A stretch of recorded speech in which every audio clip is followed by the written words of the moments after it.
Hello प्यारे साथियों, मैं अभिषेक पांडे आप सभी का फिर से स्वागत करता हूं आपके अपने यूट्यूब चैनल वंदे मातरम 2.0 में। तो आज के इस वीडियो में हम डिस्कस करेंगे क्लास 10th 11th और 12th में पूछा जाने वाला कूलाम का नियम। कूलाम का नियम जैसा आप सभी को ज्ञात होगा कि most important, very most important. और अगर आप 12th में PCM लिए हो यानी फिजिक्स केमिस्ट्री मैथ से अगर आपने PCM से आप क्या कर रहे हो, 12th कर रहे हो, तो आपके लिए फिजिक्स पढ़ना और टेक्निकल जो मैथ है सेक्शन उसको पढ़ना मेन है, मैंडेटरी है। क्योंकि आप अगर 12th बाद आप कंपटीशन की तैयारी करोगे या कम्पिटिटिव एग्ज़ाम के में घुसोगे, अब बात करने का मतलब यानी आप 12th पास आउट हो, पास हुए आप तो कुछ ना कुछ तो करोगे। क्योंकि जो बच्चों का पता रहता है कि NDA की तैयारी हमें करनी है, अगर NDA में घुसना चाहते हो तो NDA की तैयारी करेंगे, CDS की करना है तो CDS वाली करेंगे। अगर आप टेक्निकल बैकग्राउंड से हैं तो या तो आप पॉलिटेक्निक करेंगे, या तो आप BTech करेंगे, या तो आप IIT के लिए अप्लाई करेंगे, या फिर आप टेक्निकल सब्जेक्ट को चूज़ करेंगे जिसके लिए आपको कंपटीशन देना पड़ेगा, कंपटीशन देखना पड़ेगा। उसमें एयरफोर्स हो गया, नेवी हो गया और BSF का कुछ एग्ज़ाम हो गए हैं जिसमें टेक्निकल मैथ और टेक्निकल सब्जेक्ट आते हैं, उनमें आप घुसने की कोशिश ज़रूर से ज़रूर करेंगे। और एक बात मैं आपको बता दूं, जिस एग्ज़ाम में फ़िज़िक्स पूछी जाती है उनमें कूलाम का नियम जो है वो मोस्ट से मोस्ट इम्पॉर्टेंट होता है। क्योंकि मैं भी इसी फील्ड से था, PCM से था। मैं PCM से निकलने के बाद मैंने लगभग कम से कम बहुत एग्ज़ाम देखे हैं जो मैंने टेक्निकल सब्जेक्ट से रिलेटेड देखे हैं। उनमें फ़िज़िक्स का महत्वपूर्ण इतना है जैसे कि आप दाल में नमक समझ सकते हो कि दाल में नमक नहीं है तो कुछ भी नहीं है, कितनी भी अच्छी दाल हो आपको अच्छी नहीं लगेगी। वैसे ही टेक्निकल जो पेपर करवाते हैं उनके लिए फ़िज़िक्स मैंडेटरी है।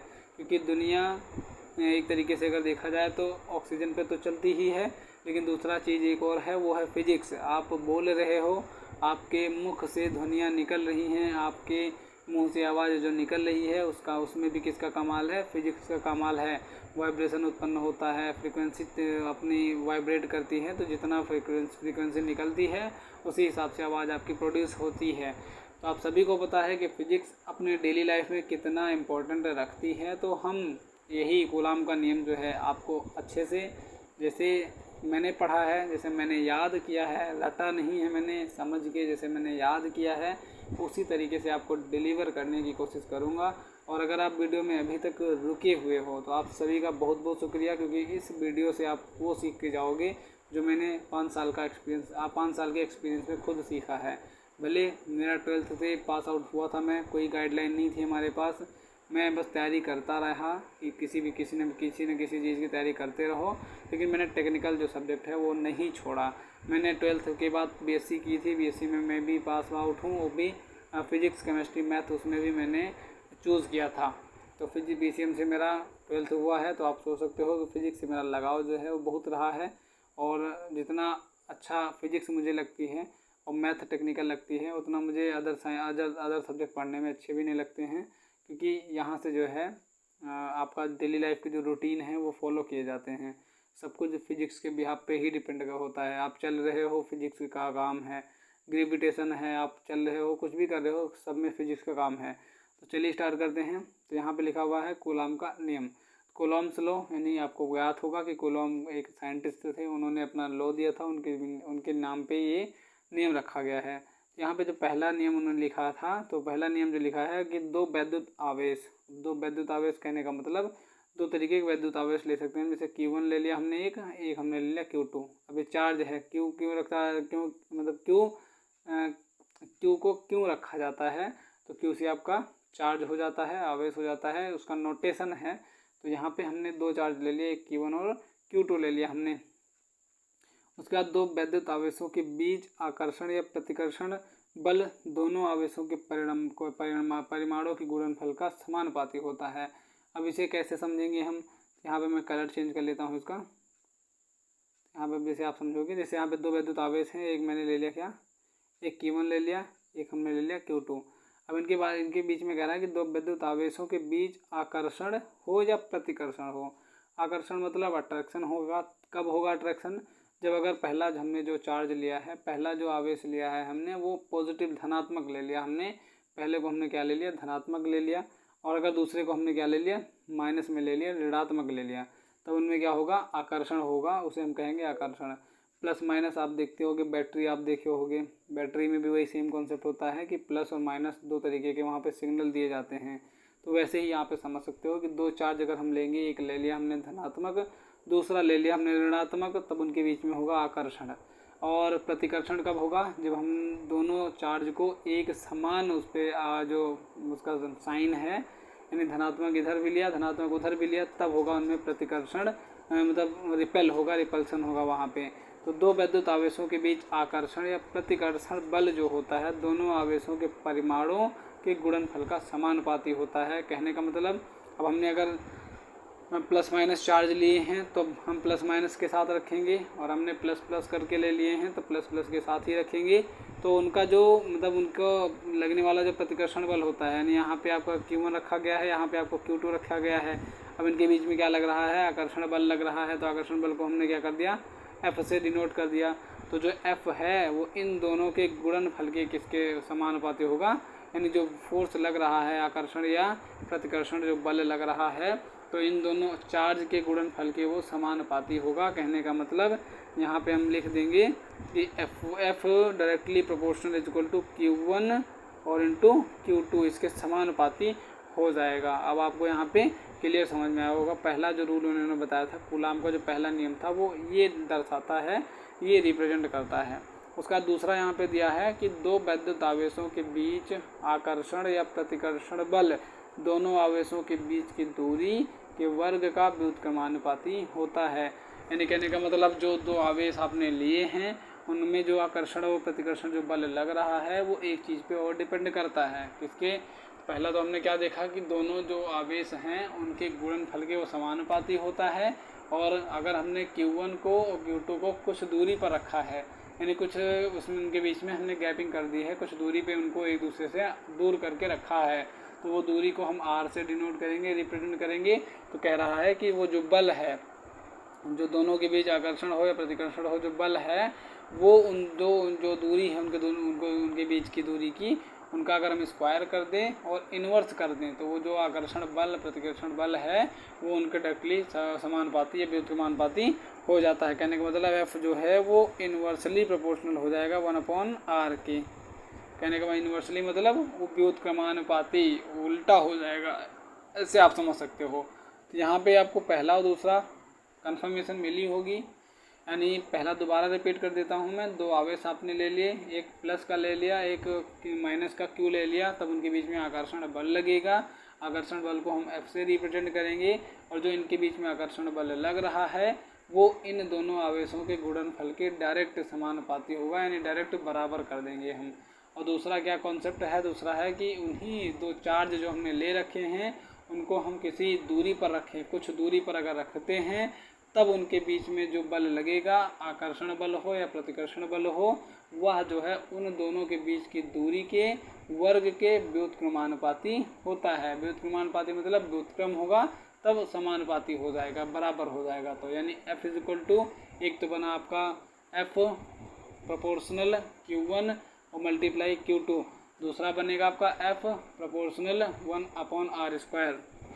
यहाँ पे आप देख लोगे, यानी पहला तो हमने क्या लिखा, पहला आपने लिखा यहाँ पे F directly proportional to Q1 और यहाँ पे हो जाएगा Q2, और यहाँ पे दूसरा हो जाएगा F directly proportional to 1/R²। अब जो ये आकर्षण बल है वो दोनों में कॉमन आ रहा है कि नहीं आ रहा है, यानी F जो उसमें भी लग रहा है, F इसमें भी लग रहा है, तब हम क्या करेंगे, इस F को एक बार लिख लेंगे और इन दोनों को डायरेक्ट हमने क्या कर दिया, एक साथ ही प्रोपोर्शनल कर देंगे। जैसे यहाँ पे लिख दिया हमने F लिख दिया, यहाँ पे हमने F दोबारा लिखा और डायरेक्टली हमने क्या कर दिया Q1/Q2/R², यानी ये भी तो लिख सकते हैं। अगर वो एक बार इनके समानुपाती है, एक बार इनके व्युत्क्रमानुपाती है, तो हमने एक बार दोनों को साथ मिलाकर लिख दिया, तो वो आपका बन गया F directly proportional to Q1/Q2/R²। तो यहाँ तक आपका ये जो दोनों पॉइंट यहाँ पे लिखे हैं पहले और दूसरे, वो इनको सेटिस्फाई करते हैं। तो ये दोनों हो गया।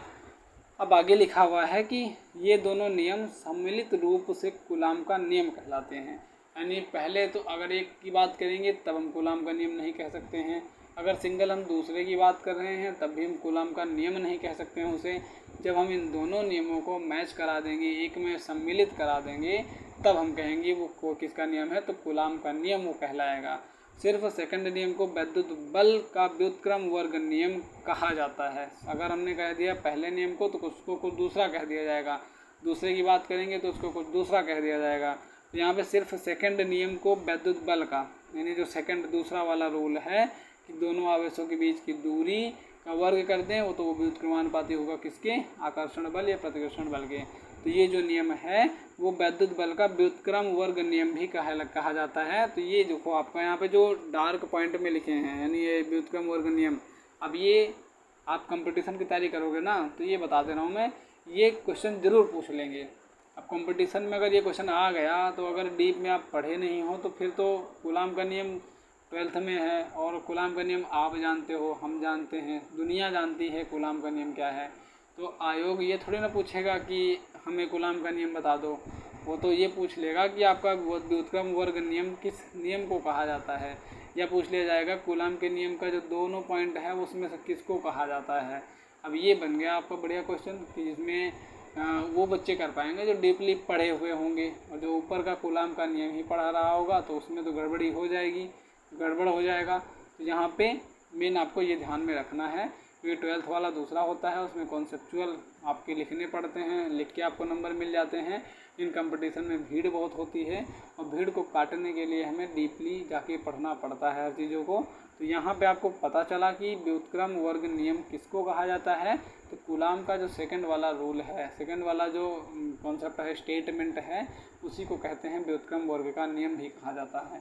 तो यहाँ पे कूलाम का नियम अभी तक हमने पढ़ा, जो मैंने F directly proportional of Q1/Q2/R² बताया। अब उसको हम आगे डेरिवेट करेंगे, जैसे आगे यहाँ पे लिखा होगा, आगे वाले पेज पे आप देख सकते हो यहाँ पे। तो उसको हम क्या करेंगे, अब डेरिवेट करेंगे। जैसे यहाँ पे ये देखो आ गया ना, तो ये देखो यहाँ पे लिखा हुआ है, हो तो उनके बीच आकर्षण या प्रतिकर्षण बल F कार्य करता है। तो कूलाम के नियम से जो भी मैंने ऊपर करवा दिया, तो यहाँ पे यही उन्होंने लिखा है कि F को एक बार डायरेक्टली Q1/Q2 के बराबर कर दिया है, और एक बार इन्होंने 1/R² के बराबर कर दिया है। फिर दोनों को मैच करा के इन्होंने F बराबर Q1/Q2/R² लिख दिया है। अब ये क्या है, तो के आपको समझ लो, क्योंकि बच्चों के परेशान करता है। जब बच्चे ना 11th में होते हैं तब उनको फिजिक्स का सामना करना पड़ता है एक तरीके से, यानी जब 10th में रहते हैं तो उसे साइंस कहा जाता है, फिजिक्स उतने लेवल का कहा नहीं जाता है। तो जब बच्चे 11th में पहुंचते हैं तो उनको फिजिक्स का सामना करना पड़ता है। और फिजिक्स एक ऐसी विषय है जिसमें अब आपने 1 2 3 4 गिनती पढ़ी है, ABCD आप जानते हो कि हाँ स्मॉल लेटर कैपिटल लेटर कुछ होता है, इनसे मिलकर ABCD अक्षर बनते हैं। लेकिन बीच में फिजिक्स में ऐसे रूल घुस आते हैं कि अल्फ़ा बीटा गामा, तो बच्चों को समझ में नहीं आता ये है क्या, अल्फ़ा बीटा गामा ये कहाँ का है। तो वो एक तरीके से गिनती है आपकी, वो यूनान की, ग्रीक की, उनकी द्वारा लिखी गई गिनती है। ये आप जानते होंगे कि फ़िज़िक्स हमारी तो देन है नहीं, जितने आपके विदेशी साइंटिस्ट थे इन्होंने अपना नाम दिया है, हमें सिर्फ इनको पढ़ना होता है। और हमारे देश में बस उसी यहाँ पे पेपर होता रहता है, तो उनका नाम हमारे लिए इम्पोर्टेंट इसी वजह से हो जाता है, उनका नाम ही पूछा जाता है कि इनका क्या रूल था। तो इस बिहार पे बताया जा रहा है कि क्या बता रहा था मैं, हाँ तो वही होता है। तो भाई यहाँ पे कुछ बच्चों को कन्फ्यूजन होती है कि फ़िज़िक्स का जब सामना करना पड़ता है 11th में नए नए आए थे हैं तो उनको लगता है कि नए नई चीज़ें यहाँ पे सब कुछ अलग ही है। और कुछ बच्चों का होता नहीं है कि 12th और जब 11th में रहो, 10th पास हो जाओ तो आर्ट साइड लेकर पढ़ेंगे, क्योंकि 12th में अगर PCM ले लिया तो इतना टफ आता है कि कर नहीं पाएंगे। तो वो अलग बातें होती हैं, टफ कुछ नहीं होता है। मेरे मुताबिक अगर फ़िज़िक्स को फील करके पढ़ा जाए तो बहुत मज़ा आता है पढ़ने में, क्योंकि चीज़ें जब प्रैक्टिकल होती हैं, आपके सामने होती हैं, तो बहुत अच्छा लगता है कि हाँ साइकिल चल रही है तो अच्छा फोर्स इस तरफ से लगता है, उस तरफ से लगता है, तो कितना अच्छा लगता है कि साइकिल से चलते तो रोज़ हैं, हम स्कूल भी उसी से जाते हैं। लेकिन अगर उसी के बिहाफ में जो साइंस लगता है उसके आगे पीछे उसको पढ़ लिया जाए तो कितना अच्छा रहेगा। यानी जो साइकिल का पहिया जो है नाचता रहता है, तो उनके बीच में वो डायरेक्ट क्यों नहीं नचवा देते हैं हम, फ्रिक्शन आता है उसके बीच में, ग्रीस लगाई जाती है, उसको डिस्कस किया जाता है कि थोड़ा सा उसमें फिसलन रहे, आपका चक्का घिसे ना, तो इस वजह से लगाया जाता है। अब उसको पढ़ने में, उसको देखने में क्या बहुत आनंद आता है ना, कि इसको समझें कैसे क्या होता है। तो सब बात की बातें हैं, वो आपको अगर पढ़ना है फिज़िक्स तो फील करके पढ़ना, क्योंकि मेरी राय यही रहेगी कि फील करके आप पढ़ोगे अगर फिज़िक्स को। तो कोई और सब्जेक्ट है तो फील नहीं कर सकते हो आप, केमिस्ट्री है फील हाँ कर सकते हो कुछ बहुत कि आपने घर में दही बन रही है तो हाँ दही को देखो कि इसमें ये प्रोसेस हुआ है तो ये आपका भौतिक रासायनिक परिवर्तन हो गया, तो यहाँ पे दूध से दही बन गई। लेकिन फिजिक्स क्या होती है, फिजिक्स में आप कुछ भी काम कर रहे हो, कुछ भी काम कर रहे हो, आप खाना खा रहे हो, दांत से आप दबाव लगा रहे हो, प्रेशर लगा रहे हो, आपके टुकड़े हो रहे हैं रोटी के, तो फिजिक्स वहाँ तक अहमियत घुसी हुई है। हर चीज़ को फील किया नहीं जा सकता, एक सब्जेक्ट है वो है फिजिक्स जिसे फील किया जा सकता है और डेली लाइफ में प्रैक्टिकल देखा जा सकता है इसके बिहाफ पे। तो इसलिए मैं कहता हूँ कि फील करके अगर फिजिक्स को पढ़ोगे तो इंटरेस्टिंग बन जाएगी। और फिजिक्स जो बच्चों के मन में भय बना देती है वो आपके मन से निकल जाएगी। तो यहाँ पे वही लिखा हुआ है के, तो के की बारी की जाए तो के क्या आ जाता है यहाँ पे, तो हमने के इसलिए लगाया जाता है, देखो डायरेक्टली प्रोपोर्शनल लेकर आया था, एक इन्वर्सली प्रोपोर्शनल लाया था। तो डायरेक्ट जब हम कह देते हैं किसी भी चीज़ को तो डायरेक्टली मतलब क्या हो गया कि डायरेक्ट है। अब वो प्रोपोर्शनल का साइन इसलिए है लगता है क्योंकि इसको हटाने के बाद हम एक कांस्टेंट रख देते हैं और हमेशा प्रोपोर्शन हटने के बाद एक कांस्टेंट आएगा। और कांस्टेंट इसलिए लाया जाता है क्योंकि अगर बाई चांस आगे चल के, क्योंकि पृथ्वी हर एक साल जो है चंद्रमा इससे दूर जा रहा है, पृथ्वी से दूर जा रहा है, तो टाइड एंड जो आपके देखने को मिलते हैं ज्वार और भाटा आते हैं तो वो चंद्रमा की वजह से मेन देन है। तो कहा जाता है कि अगर चंद्रमा पृथ्वी से दूर चला गया किसी दिन तो पृथ्वी ख़त्म हो जाएगी। तो बाई चांस कुछ भी ना हो, ऐसा हो कुछ भी हो, तो जो गुलाम ने रूल दिए हैं वो सर्वदा सर्वदी मतलब जब तक है दुनिया तब तक तो सत्य है, मानेंगे हम। लेकिन बाई चांस अगर नेचर कुछ खिलवाड़ करता है तो उसमें गड़बड़ी आ सकती है, तो रूल बदल सकते हैं, अर्थ से चंद्रमा के बीच की दूरी बदल सकती है, और जो आपका चार्ज और इनके बीच में लग रहा है तो वो चार्ज कब लग रहा है जब हर चीज़ अपने जगह पे स्थिर है। यानी साइंटिस्ट ने खोजा कब है, उसी टाइम पे तो खोजा है जब पृथ्वी सन का चक्कर लगा रही है और चंद्रमा जो है वो अर्थ का चक्कर लगा रहा है। लेकिन अगर कुछ भी ना हुआ, अवसर पड़ा ऐसा कि चंद्रमा पृथ्वी का चक्कर लगाए ही ना, तो उनका रूल फ्लॉप होगा। वो ये सोच के थोड़ी ना बनाए थे कि चंद्रमा चला जाएगा किसी दिन, वो तो यही सोच के बनाए थे कि जब तक ये है सर्वदा सदा सत्य रहेगा ये, लेकिन वो किसी दिन ये भी हो सकता है। तो इस वजह से ये लगाया जाता है, कांस्टेंट लगाया जाता है। कोई भी चेंज अगर आता है, अगर इस रूल में कोई भी चेंज आता है तो उसको कौन संभाल लेगा, वो कांस्टेंट संभाल लेगा। क्योंकि कांस्टेंट एक भी बना सकते हैं, 4 भी बना सकते हैं, 6 भी बना सकते हैं, 10, 12, लाखों करोड़ों कुछ भी बना सकते हैं, तो उसे कांस्टेंट ही मान लिया जाएगा इस वजह से। और यहाँ पे Q1 को हम Q1 Q2 Q3 थोड़ी ना कह देंगे हम, या वहाँ पे R³ R की पावर 150 ये तो थोड़ी ना कर देंगे हम। तो इसमें चेंजेस ना देखने को मिले इस वजह से हमें कांस्टेंट लगाते हैं। हमेशा आप देखोगे जब प्रोपोर्शन हटेगा तो कांस्टेंट आएगा। अब 12 में जब पढ़ोगे 11th 12th में तो समझ में यही ना आता है कि ये मतलब प्रोपोर्शन हटता है तो साइन क्यों मतलब एक अलग से वैल्यू क्यों आ जाती है, उसका अलग से मान होता है, तो ये वजह हो जाती है। अब देखो यहाँ पे जहाँ के एक स्थिरांक है जो माध्यम पर निर्भर करता है, देखो यहाँ पे लिख दिया गया ना, माध्यम कहने का मतलब अगर आप अर्थ पे प्रैक्टिकल कर रहे हो तो अर्थ का माध्यम देखा जाएगा। ये चीज़ आप अगर मून पे करोगे तो वहाँ का माध्यम देखा जाएगा। तो हो गए चेंजेस, तो उसको कौन संभालेगा, के देख लेगा भाई, क्योंकि चंद्रमा पे हर चीज़ें पृथ्वी के समान थोड़ी ना मिलेंगी, तो उसको देखने का काम जो करेगा वो के करता है, इसलिए के को कांस्टेंट रखा जाता है, हमेशा ही प्रोपोर्शन के साथ जुड़ा रहता है। अब यहाँ पे इसका मान क्या लिखा है, यहाँ पे इसका मान होता है 1/4 पाई एप्सिलॉन r के बराबर होता है। आगे बढ़ के देखते हैं हम, आगे यहाँ पे क्या लिखा हुआ है, ये देखो आगे यहाँ पे, हाँ यहाँ पे लिख दे, फिर हम फॉर्मूला बना देंगे क्या, तो F = 1/4 pi epsilon r dot Q1 Q2/r², ये डायरेक्ट आपका फॉर्मूला बनता है। एप्सिलॉन नॉट क्या हो जाएगा, तो निर्वात की वैद्युतशीलता कही जाएगी इसी, और एप्सिलॉन r जो कहा जाएगा वो माध्यम का आपेक्षिक परावैद्युतांक से कहा जाएगा। उसके बाद आगे बढ़ के देखते हैं हम, आगे यहाँ पे देखते हैं, देखो वायु के लिए, यानी वायु के लिए एप्सिलॉन r जो है वो 1 होता है, कांच के लिए जो होता है 6 होता है, और जल के लिए जो होता है वो 80 होता है। तो Fm बराबर क्या हो जाता है, FA/एप्सिलॉन r। अब आपको ये जो तीनों वैल्यू हैं ये आपको ध्यान में रखना है कि जो परमिटिविटी होती है, रिलेटिव परमिटिविटी होती है, एप्सिलॉन जो r होता है रिलेटिव परमिटिविटी, ये पानी के लिए, वायु के लिए 1 होता है, कांच के लिए 6 होता है, और जल के लिए 80 होता है। ये आपको ध्यान में रखना है, याद करके भी रखना है। यानी वायु के लिए 1, कांच के लिए 6 हो जाएगा, और जल के लिए आपका कितना हो जाएगा, तो वो 80 हो जाएगा। उसके बाद यहाँ पे जो फॉर्मूला बनता है, फिर आगे से निकल के आता है सूत्र, एक को निम्न प्रकार से भी लिखा जा सकता है, यानी एप्सिलॉन आर को हटा दिया हमने, रिलेटिव परमिटिविटी है उसको कुछ देर के लिए हमने नगण्य मान लिया, यानी उसकी वैल्यू 1 मान ली। अगर वायु के लिए मानेंगे तो हम उसकी वैल्यू हमने 1 लेट कर ली, तो 1 होती भी है वायु के लिए भाई का रिलेटिव परमिटिविटी, और कांच के लिए 6 हो जाती है, और अदर चीज़ों के लिए जल के लिए आपकी 80 हो जाती है। तो हमने एप्सिलॉन आर जो वायु के लिए मान लिया 1 मान लिया, तो यहाँ पे क्या बचा सिर्फ F = 1/4 pi epsilon not Q1 Q2 upon R square. Epsilon बराबर epsilon not into epsilon R होता है, तो माध्यम की अपेक्षिक वैद्युतशीलता होता है। एप्सिलॉन नॉट का जो मान होता है मोस्ट इम्पोर्टेंट होता है, इसको आपको ध्यान में याद करना है। गला दर्द करने लगा, वेट 1 मिनट भाई।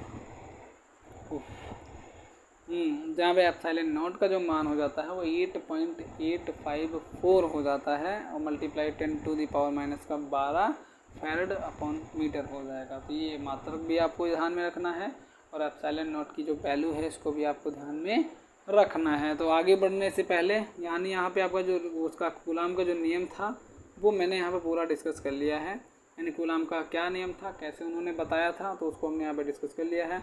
आगे बढ़ते हैं, आगे हम देखते हैं कुछ और, अगर इसके बारे में कुछ और पॉइंट दिए हैं तो उसको भी हम यहाँ पे डिस्कस करते हैं। यहाँ पे देखो लिखा हुआ है कि, और यहाँ पे एक वैल्यू भी लिखी गई है कि 1/4 पाई एप्सिलॉन नॉट की जो वैल्यू होती है वो आपकी कितनी होती है, तो 9 × 10⁻9 newton metre square coulomb square. अब इसका जो है यूनिट वो भी मैं आपको याद करवा दूंगा अभी इसी वक्त, तो इसका यूनिट निकालने का या याद करने का ज़रूरत नहीं है कि रट लो आप, रटने की कोई ज़रूरत नहीं है। यहाँ पे सिर्फ हम इनका क्या निकालेंगे, अपने आप से हम यहाँ पे इनका यूनिट निकालना सीखेंगे। तो आपको फॉर्मूला याद होगा कि F = जो भी निकाला पीछे कि K यहाँ पे Q1 आ जाएगा इंटू Q2 आ जाएगा अपॉन R स्क्वायर आ जाएगा। यहाँ पे आ गया। अब यहाँ पे K की वैल्यू हम क्या रखते हैं, 1/4 पाई एप्सिलॉन नॉट रखते हैं, तो वो एप्सिलॉन नॉट की वैल्यू क्या आ जाती है, तो ये नीचे रहेगा। अब R स्क्वायर यहाँ पे डिवाइड में है, इधर आएगा तो मल्टीप्लाई में आ जाएगा। तो F का यूनिट आपको पता होगा न्यूटन होता है, R दूरी है तो दूरी को हम मीटर लेते हैं, और मीटर लगा है तो इसका स्क्वायर लगा है तो मीटर स्क्वायर हो जाता है। अब ये वैल्यू इधर डिवाइड से इधर आती है मल्टीप्लाई में, तो न्यूटन मीटर स्क्वायर हो जाता है, न्यूटन मीटर स्क्वायर हो जाता है। तो न्यूटन मीटर स्क्वायर हो गया, और एक कूलाम इधर है चार्ज, एक चार्ज इधर है, तो इधर कितना हो गया, कूलाम का स्क्वायर हो गया। तो यहाँ पे 1/4 पाई एप्सिलॉन नॉट की जो बी वो यूनिट निकल के आती है वो आ जाती है न्यूटन मीटर स्क्वायर। यहाँ पे क्या आ जाता है, न्यूटन मीटर स्क्वायर अपॉन में क्या आ जाता है, कूलाम का स्क्वायर। यहाँ पे आप ऐसे यूनिट देख सकते हो। याद करने की जो, याद मत करना इसे, क्योंकि यूनिट याद कब तक करते रहोगे, इतनी यूनिट है याद ही नहीं कर पाओगे उसे। हर एक टॉपिक पे अगर हमने यूनिट निकालना सीख लिया तो कुछ जो बेसिक हैं उन्हें याद करने की ज़रूरत है। लंबाई हो गया, आयतन हो गया और मास हो गया, इनका पता रहना चाहिए, क्योंकि यही हमारी मदद करते हैं उनको सॉल्व करने में। तो newton metre square upon coulomb square, ये आपका क्या हो जाएगा, यूनिट हो जाएगा। अब आगे बढ़ के देखते हैं हम। आगे देखो, वायु के लिए एप्सिलॉन को वैल्यू जो होती है वो 1.005 एप्सिलॉन नॉट होती है। अतः सभी स्थानों पर वायु के लिए वैद्युतशीलता का मान एप्सिलॉन नॉट के बराबर ही लिया जाता है। एप्सिलॉन नॉट व एप्सिलॉन का मात्रक फैरड प्रति मीटर होता है, यह भी पीछे हमने देखा। आवेश का मात्रक कूलाम तथा बीमाएँ m0 L0 AT होता है। अभी AT कहाँ से आ गया, ये किसकी बात की जा रही है, तो ये कूलाम की जो है बीमाएँ, यानी आवेश का जो मात्रक हो जाता है कूलाम हो जाता है, और आवेश की जो बीमा होती है वो कैसे निकालते हैं। तो AT कहाँ से आ गया यहाँ पे, तो Q बराबर क्या होता है, IT होता है, ये आपको पता है। तो विद्युत आपने पढ़ा होगा, विद्युत जो चैप्टर उसमें जो है आपने ये पढ़ा होगा। तो Q बराबर IT होता है। तो एक तो कूलाम हो जाता है, और यहाँ पे हम क्या लग सकते हैं, I से हो गया एम्पियर और T से हो गया आपका समय, यहाँ पे टाइम हो गया, तो AT हो गया, बस वही आ गया। और M तो होता नहीं इसमें, इसलिए हमने क्या रख दिया, M की पावर 0 कर दिया, L की पावर 0 कर दिया, AT है तो A और T हमने यहाँ पे रख दिया। तो ये आपका बीमा हो गया। और बीमा आपको पता होगा हमेशा बड़े कोष्ठक में रखा जाता है, तो बीमा यहाँ से आपका ख़त्म होता है। अब आगे बढ़ते हैं, हम आगे देखेंगे कूलाम नियम के मुख्य तथ्य जो होते हैं वो क्या क्या थे। तो कूलाम नियम के मुख्य तथ्य पढ़ लेते हैं, ये भी मोस्ट इम्पॉर्टेंट होंगे, क्योंकि कूलाम से रिलेटेड अगर कुछ भी है तो उसे ना छोड़ना, बिल्कुल छोड़ना मत, सब कुछ पढ़ लेना एक बार। ये नहीं कह रहा मैं हर चीज़ें याद ही हो जाएं। मेन आपका कूलाम का नियम है, सूत्र है, फॉर्मूला है और यूनिट आपको याद करना है। लेकिन अगर बात की जाए कूलाम चैप्टर में आपको कुछ भी अगर मिलता है कुछ भी, तो उसे एक बार पढ़ जरूर लेना, इम्पोर्टेंट हो या ना हो। जैसे हमने अभी पीछे पढ़ लिया कि जो कूलाम का सेकंड लॉ था वो किस लिए ज़रूरी था, तो वहाँ पे क्या पढ़ा था हमने, एक बार फिर से देख लेते हैं हम, क्योंकि मुझे भी ध्यान में नहीं आया। व्युत्क्रम वर्ग नियम का क्या कहा जाता है, यानी इसे व्युत्क्रम नियम का वर्ग भी कहा जाता है कूलाम के सेकंड लॉ को। उसके बाद आगे बढ़ते हैं, आगे यहाँ पे था, हाँ तो यहाँ पे क्या, कूलाम नियम के कुछ मुख्य तथ्य। जैसे पहला देख लेते हैं, पहला क्या है, तो ए वाला है, यह नियम वितरित आवेश पर भी लागू होता है। वितरित आवेश मतलब अगर कोई आपने सर्कल ले लिया, स्फीयर ले लिया आपने, अगर हाँ फिजिक्स के लैंग्वेज में स्फीयर ले लिया आपने, तो यह नियम वितरित आवेश पर भी लागू होता है। कहने का मतलब सरफेस ने, आप कोई सरफेस ले लिया, उस पर आपने चार्जेस को उतार दिया है, कहीं से आपने इलेक्ट्रिसिटी ला के उस पर चार्ज को डाल दिया है, इलेक्ट्रिसिटी ला के चार्ज को डाल दिया उस पर, और उसके बाद वहाँ पर भी ये कूलाम का नियम एप्लीकेबल होता है। जैसे अगर यहाँ पे एक चार्ज है, दूसरा वहाँ पे एक चार्ज है, तब भी उनके बीच में एक फोर्स लगता है, अट्रैक्टिव लगेगा या तो रिपल्सिव लगेगा ज़रूर। जैसे आपने वो सुना होगा एक उदाहरण कि कंघी को बाल में लेकर अगर तेल लगाया हुआ आप, तो इसे रगड़ दो, उसके बाद उसमें अगर कागज़ के जो टुकड़े चिपक जाते हैं तो उस पर भी क्या आता है, आवेश, चार्ज आ जाता है, इस वजह से वो कागज़ के टुकड़े चिपकते हैं उस पर। कंघी पे जो आता है प्लस चार्ज आ जाता है, धनात्मक आ जाता है, और कागज़ के टुकड़े पे निगेटिव रहता है, तभी तो अट्रैक्ट हो जाता है। वहाँ पर भी तो फोर्स लग रहा है, यानी जैसे यहाँ पे देख सकते हो आप, ये आपका कंघा है, ये आपका यहाँ पे कंघा है। अब यहाँ पे जो है, यहाँ पे कुछ टुकड़े रखे गए हैं, अब हमने जो है यहाँ पे इसको रगड़ दिया बाल में ऐसे, तो इस पर जो आ गया प्लस चार्ज आ गया, इस पर कितना आ जाएगा, माइनस आ जाएगा, है तभी तो चिपकेगा। यानी हमने क्या कहा, जब अट्रैक्शन फोर्स कब लगता है, जब प्लस और माइनस एक साथ आते हैं, यानी तार को एक में जब जोड़ोगे, अब जैसे पंखा, जब लाइट जलती है, पंखे चलते हैं, तो प्लस माइनस जब होता है ना, अगर अलग सेम में जोड़ दिया तो पंखा या क्या होता है, मतलब वो फ्यूज हो जाता है, डिफ्यूज हो जाता है, तो प्लस माइनस अट्रैक्ट करते हैं, तो वो कंघी को उसके टुकड़ों के पास ले जाओगे तो प्लस को, या कंघी पे माइनस होगा, हम ये नहीं कह रहे हैं कि कंघी पे प्लस ही होगा, कंघी पे माइनस होता है या तो टुकड़ों पे प्लस होता है, या तो कंघी पे प्लस हो जाता है, टुकड़ों पे माइनस हो जाता है। तो जब पास में ले जाएंगे तो वहाँ पे एक दूसरे को अट्रैक्टिव कर लेते हैं, अट्रैक्टिव फोर्स के थ्रू अट्रैक्ट कर लेते हैं, उनके बीच में कुछ दूरी भी होती है, तो वहाँ पर भी जो कूलाम का फोर्स लगता है, तो उनके बीच में जो लगने वाला आकर्षण बल है, प्रतिकर्षण बल है, वो उनके बीच में जो आवेश है उनके गुणनफल के डायरेक्ट समानुपाती या उनके बीच की दूरी के व्युत्क्रमानुपाती होता है। ये आपको नोट करके रखना है। यानी पहला जो रूल है, जो कूलाम के नियम के कुछ मुख्य तथ्य हैं, पहला जो है, यह नियम वितरित आवेश पर भी लागू होता है। यह आपको मैंने क्लियर समझा दिया, प्रैक्टिकली समझा दिया कैसे, कहाँ पे कैसे लागू हो जाता है। उसके बाद सेकंड है, यह नियम गतिशील आवेशों पर लागू नहीं होता है। गतिशील आवेशों पर लागू नहीं होता है, ऐसा कहने का मतलब क्या, तो जैसे गतिशील आवेशों पर लागू नहीं होता है, जैसे कि क्या हो जाता है, यानी आपने देखा होगा जो ट्रक चलते हैं, जो हाईवे पे ट्रक चलते हैं, तो ट्रक के नीचे जो जंजीर लटका दी जाती है, जंजीर लटकाने का मतलब क्या हो जाता है, वो अट्रैक्ट थोड़ी ना कर लेता है। जैसे वो सड़क पे लगातार इतने स्पीड में चल रही हैं, अब उसके अंदर, यानी अगर आपका टैंकर कोई हो गया, बड़ा सा ट्रक हो गया, तो स्पार्क की वजह से उसमें आग लगने का डर होता है, उस वजह से उसमें जो जंजीरें नीचे लटका दी जाती हैं, तो वो सड़क से रगड़ के चलती रहती हैं।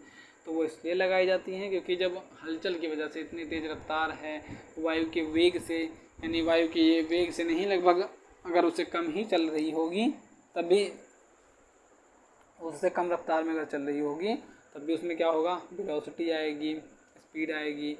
जब हवा उसके पास से गुजरेगी तो उसमें चार्ज उत्पन्न होंगे, चार्ज उत्पन्न होने की वजह से स्पार्क ना आ जाए, यानी प्लस माइनस एक में अटैच ना हो जाए, इस वजह से क्या कहा जाता है, वो जंजीर लटका दी जाती है, वो डायरेक्ट उसको अर्थ में उतार देती है। अर्थ आपका नाम ही उसका अर्थ है, तो अर्थ उसको अपने में ले लेती है, इस वजह से उसमें स्पार्क होने का खतरा बच जाता है। तो यह नियम गतिशील आवेशों पर लागू नहीं होता है। अगर वहाँ पे लागू हो जाए तो स्पार्क की वजह से बहुत बड़ा डेंजर होने का खतरा बन जाता है। तो ये आपको ध्यान में रखना है। एग्जाम्पल ट्रक का आपको देखो याद करने का तरीका कि वितरित आवेश पर भी लागू होता है, तो वही कंघे वाला सेम आपको दिमाग में ले आना है। और जो आपका होता है यह नियम गतिशील आवेशों पर लागू नहीं होता है, तो वो ट्रक वाला आपको दिमाग में ले आना है कि जंजीर क्यों लटकी रहती है। तीसरा देखते हैं, यह नियम बहुत अधिक दूरी से बहुत कम दूरी तक लागू होता है, इससे कम दूरी पर यह नियम लागू नहीं होता है। यानी कहने का मतलब यह नियम बहुत अधिक दूरी से बहुत कम दूरी 10⁻15 - 15 तक लागू होता है, इससे कम दूरी पर यह लागू नहीं होता है। यानी 10⁻15 एक फर्मी, यहाँ पे आपको ये भी याद रखना है कि एक फर्मी बराबर भी क्या होता है, तो एक फर्मी बराबर हो जाता है 10⁻15 मीटर। आप ऐसे कह सकते हो 10⁻15 मीटर एक फर्मी भी कह दो, 10⁻15 मीटर कह दो। तो बहुत अधिक दूरी यानी इससे जो है दूरी या इस दूरी इससे कम दूरी पर भी लागू नहीं, इससे अगर और कम हो गई तो लागू नहीं होगा, इसे अधिक दूरी के लिए एप्लीकेबल माना जाएगा। उसका डी नंबर यहाँ पे लिखा हुआ है कि दो आवेशों के बीच आकर्षण और प्रतिकर्षण अन्य आवेशों की उपस्थिति से अप्रभावित रहता है। कहने का मतलब अगर दो आवेश हैं उनके बीच में आकर्षण बल लग रहा है या प्रतिकर्षण बल लग रहा है तो वो अन्य आवेशों की उपस्थिति से अप्रभावित रहता है। अगर उनमें कोई ना कोई काम हो रहा है तो वो दूसरा चार्ज अगर आसपास में टहल भी रहा है तो उससे उन दोनों चार्ज पर कोई भी इफेक्ट नहीं पड़ने वाला है। उसके बाद ई नंबर पे हम देखते हैं, ई नंबर क्या कहता है। ई नंबर कह रहा है कि अदिश योग व आवेशों के अध्यारोपण के नियम इस नियम में सम्मिलित हैं। तो ये आपको ध्यान में रखना है। इसका ज़्यादा मोस्ट ये नहीं इंपॉर्टेंट है, इंपॉर्टेंट आपका ऊपर ये ABCD थे जहाँ पे आपको समझने वाली बात थी। उसके बाद आगे हम बढ़ते हैं, आगे देख लेते हैं। आगे आपका क्या रहने वाला है, विद्युत क्षेत्र, यानी आपका जो है वो ख़त्म हो चुका है कूलाम का नियम, तो विद्युत क्षेत्र पे आ गए हैं हम। तो विद्युत क्षेत्र आपका क्या कहता है, तो विद्युत क्षेत्र किसी आवेश या आवेशित वस्तु के चारों ओर का वह स्थान जहां आवेश का आकर्षण या प्रतिकर्षण अनुभव किया जा सके विद्युत क्षेत्र कहलाता है। तो आज की वीडियो में बस इतना ही रखते हैं, बाकी का हम पढ़ेंगे कल की वीडियो में। आगे की वीडियो में इसका पार्ट 2 ले आएंगे क्योंकि वीडियो बहुत लंबी हो जा रही है। बोलते बोलते मेरा गला जो है वो दुख भी रहा है, तो हम इस पर डिस्कस करेंगे आगे वाली वीडियो पे। सो आप जो मैंने पढ़ाया है अगर आपको अच्छा लगा हो तो वीडियो के डिस्क्रिप्शन में प्यारा सा कमेंट जरूर कर देना, क्योंकि उससे आपको भी पता है, आप अंदर अभी तो नहीं लेकिन लगभग जितने भी बंदे जानते हैं यूट्यूब से कमाई होती है, पैसे आते हैं, तो वो यूट्यूब चैनल बनाए हुए हैं। तो आप प्रॉब्लम समझते होगे कि अगर एक बार कमेंट आ जाता है तो वो रियल का मोटिवेशन सच में आता है। तो आप कमेंट कर देना प्यारा था। तो मिलता हूँ नेक्स्ट वीडियो में, टेक केयर, ध्यान रखना अभी सब अपना सभी लोग। मिलता हूँ नेक्स्ट वीडियो में। जय हिंद एंड जय भारत।